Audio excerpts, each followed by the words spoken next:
Cavar um túnel é a parte fácil.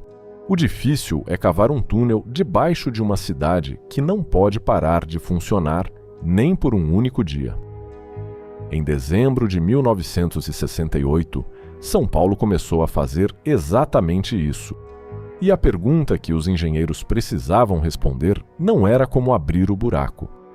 Era como abrir o buraco sem que os prédios lá em cima percebessem. Porque quando você retira a terra debaixo de uma cidade, a cidade desce. Sempre. A única dúvida é quanto ela desce e se alguém vai notar. Neste vídeo você vai entender por que o subsolo de São Paulo é um dos piores lugares do mundo para se escavar. Quais foram as técnicas usadas para vencer isso? E o que aconteceu no dia em que o método falhou e abriu uma cratera de 80 metros no meio da cidade? Vamos começar pelo chão. São Paulo não está sentada sobre rocha. Ela está sentada dentro de uma bacia sedimentar, uma antiga depressão preenchida ao longo de milhões de anos por camadas de argila, silt e areia depositadas por rios que já não existem mais. Isso importa mais do que parece. Uma cidade construída sobre granito é uma cidade fácil de escavar. Você abre a rocha, ela se sustenta sozinha, e o teto do túnel simplesmente não cai. A rocha faz o trabalho estrutural por você. Sedimento não faz nada disso. Sedimento é um material que só se sustenta enquanto ninguém mexe nele. E ele muda de comportamento a cada poucos metros. Uma camada de argila rija, logo abaixo, uma lente de areia solta, e mais adiante, uma antiga várzea de rio saturada de água. Essa palavra, água, é a que muda tudo. Perto do Tietê e do Pinheiros, o lençol freático está a poucos metros da superfície. Escavar ali não é remover terra. É remover terra que está encharcada e que quer escorrer para dentro do buraco que você acabou de abrir. Uma areia saturada, quando perde o confinamento, deixa de se comportar como sólido. Ela flui e ela leva junto o que estava em cima. Diante disso, a primeira decisão do projeto foi a mais conservadora possível. Onde der, não faça túnel. A técnica se chama vala a céu aberto. A lógica é quase infantil na sua simplicidade.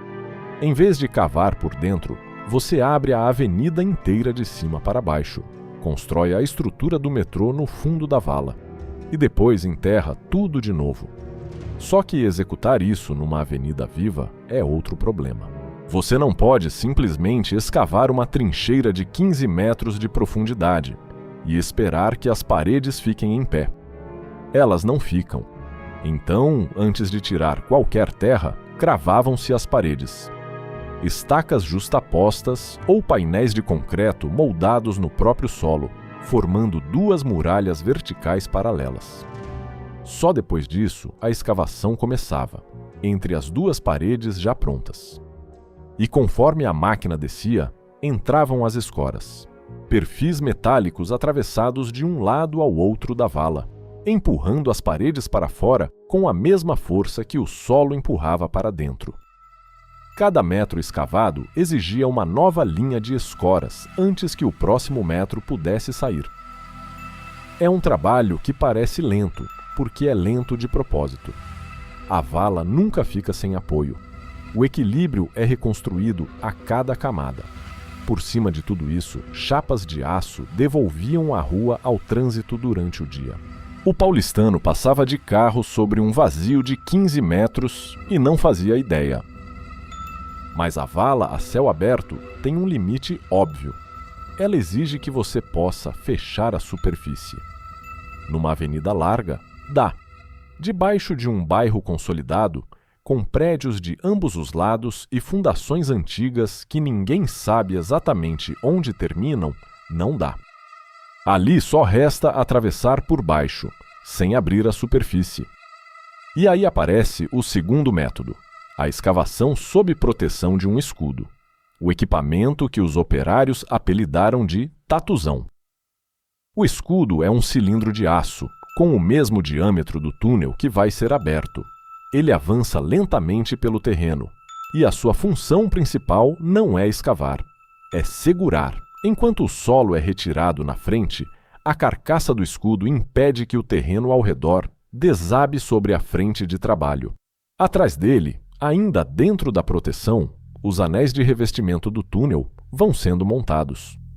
O escudo empurra a si mesmo contra esses anéis já instalados e avança mais um passo. O resultado é um processo em que nunca existe solo exposto por muito tempo. A abertura e o fechamento acontecem quase no mesmo instante. Quando o terreno estava saturado, havia ainda um recurso mais agressivo: pressurizar a frente de escavação com ar comprimido, para empurrar a água para fora do trecho de trabalho.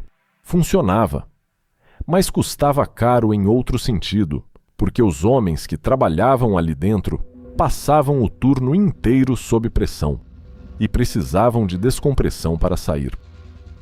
Agora chegamos ao ponto que quase ninguém pensa quando imagina uma obra de metrô. Todo túnel escavado em solo provoca um deslocamento na superfície. Não é defeito.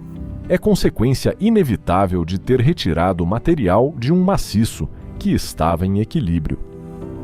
Esse deslocamento tem nome: recalque. E ele não aparece como um buraco. Aparece como uma bacia larga e rasa, uma depressão suave que se forma em cima do eixo do túnel e se espalha para os lados. Se essa bacia for uniforme, um prédio inteiro desce alguns milímetros junto com o terreno, e nada acontece, ninguém percebe. O problema começa quando a bacia é desigual, quando um lado da fundação desce mais que o outro. Aí não é o prédio que desce, é o prédio que se torce, e é aí que aparecem as trincas nas paredes, as portas que passam a raspar no batente, o piso que deixa de estar no nível. Uma diferença de poucos milímetros entre dois pontos de apoio é suficiente para rachar uma alvenaria. O objetivo real da obra, portanto, nunca foi recalque zero. Isso não existe.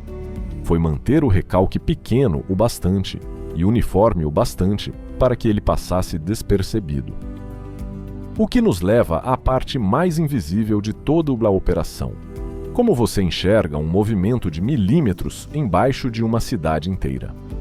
A resposta é instrumentação.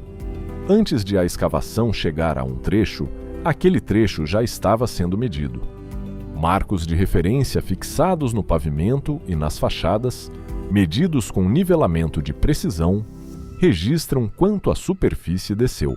Tubos verticais instalados no terreno, os inclinômetros, revelam se o solo está se deslocando lateralmente e a que profundidade. Poços de observação acompanham o nível da água. Medidores de convergência, dentro do túnel, mostram se a seção aberta está se fechando sobre si mesma. Cada instrumento produz uma série no tempo, e é a forma dessa série que interessa, não o valor isolado. Um recalque que cresce e depois estabiliza é comportamento normal. É o maciço encontrando um novo equilíbrio.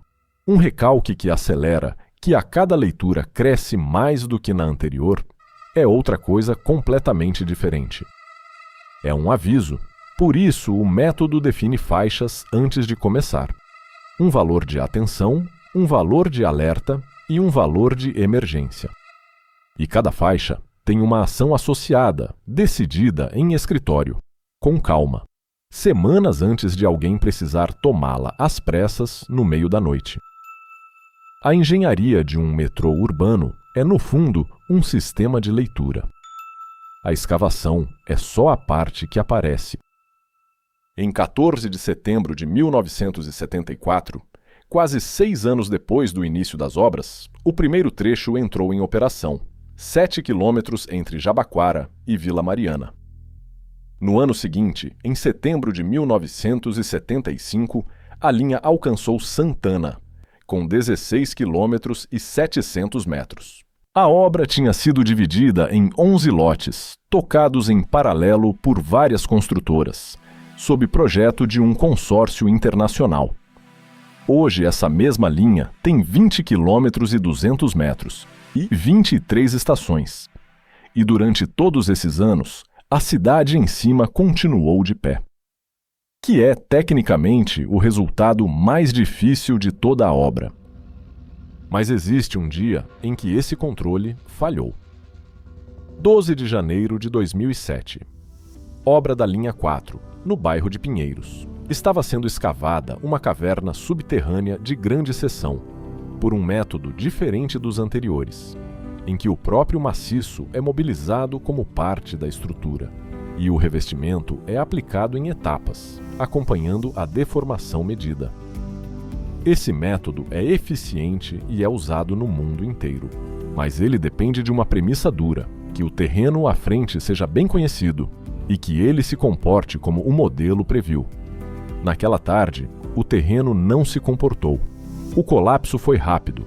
Abriu-se na superfície uma cratera de cerca de 80 metros de diâmetro, que engoliu veículos e parte da via.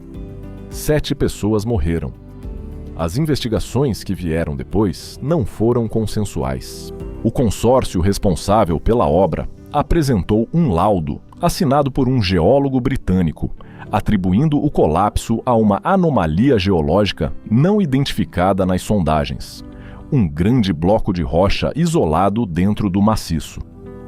Geólogos brasileiros contestaram essa leitura, argumentando que uma estrutura desse porte deveria ter sido detectada durante a própria escavação. Depois de 17 meses de análise, o Instituto Técnico encarregado concluiu que o acidente resultou de uma combinação de fatores e apontou execução inadequada e falhas na avaliação de risco.